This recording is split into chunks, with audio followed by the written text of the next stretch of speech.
E vamos agora à entrevista do dia com Maria Lídia Flandoli. Antecipação da campanha eleitoral movimenta o cenário político. Acirra disputas internas e expõe possíveis candidatos à voracidade de adversários e também de parceiros.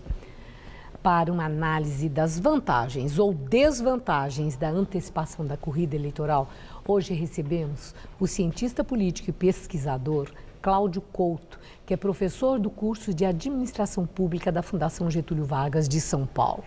Eu agradeço sua presença, professor. Bom, professor, sempre se fala que uma eleição começa exatamente quando a outra termina.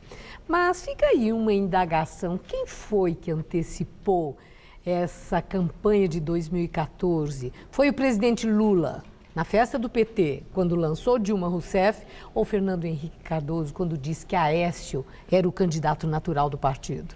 Bem, o primeiro anúncio foi o de Aécio Neves, por parte de Fernando Henrique. Eu diria que tanto esse anúncio como o do presidente Lula vem, de certa forma, tentar resolver problemas internos aos partidos e às candidaturas. No caso do anúncio de Lula, falando que Dilma seria candidata, o que está se dizendo é: eu não serei candidato. E no caso de Fernando Henrique, quando diz Aécio deve ser candidato, o que ele está dizendo é: Serra, por favor, não insista mais uma vez. Então os dois estão tentando resolver seus problemas internos, sem o que essas candidaturas não saem à rua. É até difícil dizer, independentemente do anúncio ter acontecido algumas semanas, um antes do outro, que esse iniciou e aquele não. A campanha já está na rua, como você bem colocou, desde o final da eleição anterior.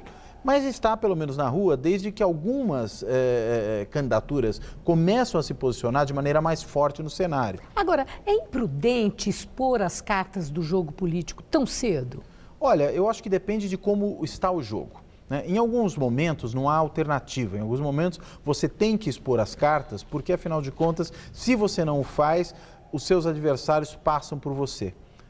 É mais ou menos como, comparando não com o jogo de cartas, mas com o jogo de futebol, daquele técnico que coloca o time cheio de atacantes, quando o time está perdendo, precisa virar o jogo. Não tem escolha, ele vai ficar mais aberto, pode tomar mais gols, mas ele tem mais chance de fazer. É a mesma coisa quando os candidatos saem à rua antes daquilo que seria o prazo regulamentar. Quem tem mais vantagem, com essa antecipação da campanha eleitoral? Quem está no governo e já tem muita visibilidade, ou aqueles que fazem oposição e que querem um lugar ao sol? Eu diria que é quem está na oposição. O ocupante do cargo de presidente, ou a ocupante, no caso hoje, ela, por natureza, está exposta. Afinal de contas, ela faz anúncios, ela recebe cobertura de mídia, ela pode usar a TV em rede nacional de vez em quando. É natural a exposição do presidente. Já um candidato de oposição, ele não tem muita alternativa que não, de alguma maneira, tentar se expor, tentar chamar a atenção para si. Então, eu diria que esse adiantamento da campanha, ele é benéfico, sobretudo, aos candidatos de oposição. E acho que é por isso que alguns deles já estão aí sinalizando que pretendem sair à rua. Nós podemos falar num custo político, mas aí para o país, quando há uma antecipação como essa, e quem está no governo pauta os seus passos também de olho naquele objetivo de 2014, isso, do ponto de vista prático, tem um custo? Olha, eu acho que tem um custo se essa antecipação da campanha, ela acaba afetando a condução do governo. Se, por exemplo, o ocupante do cargo, ele, em vez de cuidar do seu cargo, ele passa a cuidar da sua campanha. Mas ele não fica condicionado a essa questão da obtenção de um resultado de vitória? E aí todas as ações de governo, mesmo que ele continue trabalhando, tenha dependência? Ele fica quase como que um refém? Olha, mas eu diria que isso é do jogo democrático. Não há como governar da democracia sem estar apontando para a próxima eleição. Qualquer democracia no mundo funciona assim. E se o governante ficar tão preocupado com o resultado da eleição, que ele não cuide bem do seu governo, isso vai ser, na verdade, um tiro no pé. Isso vai repercutir negativamente sobre a qualidade do seu governo, sobre os resultados da economia, sobre, enfim, uma série de aspectos da vida do país que vão acabar ali solapando a candidatura. Então, eu diria, a melhor coisa que um candidato faz, quando ele é presidente, é se concentrar na presidência, porque aí os resultados do governo aparecem e não há melhor campanha para ele do que isso. Do ponto de vista de peso para o resultado de uma eleição, falando agora das circunstâncias, tem aquela frase que a pessoa ganha a eleição em função dos resultados da economia. A presidente Dilma tem razões para estar preocupada considerando as previsões de um PIB baixo, considerando a ameaça da inflação e a baixa produtividade da indústria nacional, e com isso o emprego, embora hoje estável, de alguma forma sob ameaça? Olha, eu diria que ela tem mais razões para se preocupar com o seu governo do que com a sua campanha, sobretudo se ela tiver um segundo mandato. E por quê? Porque eu não creio que, pelo tempo muito exíguo que nós temos até a próxima eleição, que a gente tenha uma deterioração dos resultados da economia a tal ponto de afetar a popularidade da presidenta. Eu acredito que, na realidade, o tempo é muito curto. A gente tem pouco mais de um ano até as próximas eleições. E isso faz com que, numa situação em que o emprego ainda é muito alto, a taxa de desemprego é muito baixa, e, portanto, mesmo que a economia não vá bem, há uma defasagem entre esse mau desempenho da economia e os resultados sobre o emprego e sobre a renda, que são o que realmente conta. Eu duvido que isso afete ainda a campanha dela a ponto de impedir, por exemplo, que ela se eleja.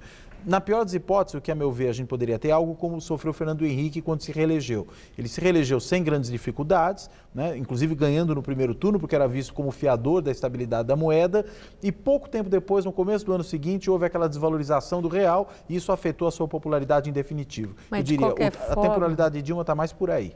Mas, de qualquer forma, a oposição entende que aumentam realmente as suas chances pelas condições da economia e, por outro lado, pelo aparecimento de outros possíveis candidatos. Quanto mais dividido, pior seria para a presidente candidata à reeleição, ou isso não tem peso? Eu creio que tem peso porque, se nós tivermos pelo menos outros 3 candidatos, como hoje se afigura, candidatos com certa força, Marina, que traz a memória da outra eleição, Eduardo Campos, que seria estrela em ascensão, e Aécio Neves, que tem o principal partido de oposição como seu partido, se esses candidatos dividirem o eleitorado ao ponto de conseguir ultrapassar os 50% dos votos, no mínimo dá segundo turno. Então é claro que esse grande número de candidatos tende a prejudicar a candidatura de quem aposta, pelo menos hoje, numa vitória no primeiro turno.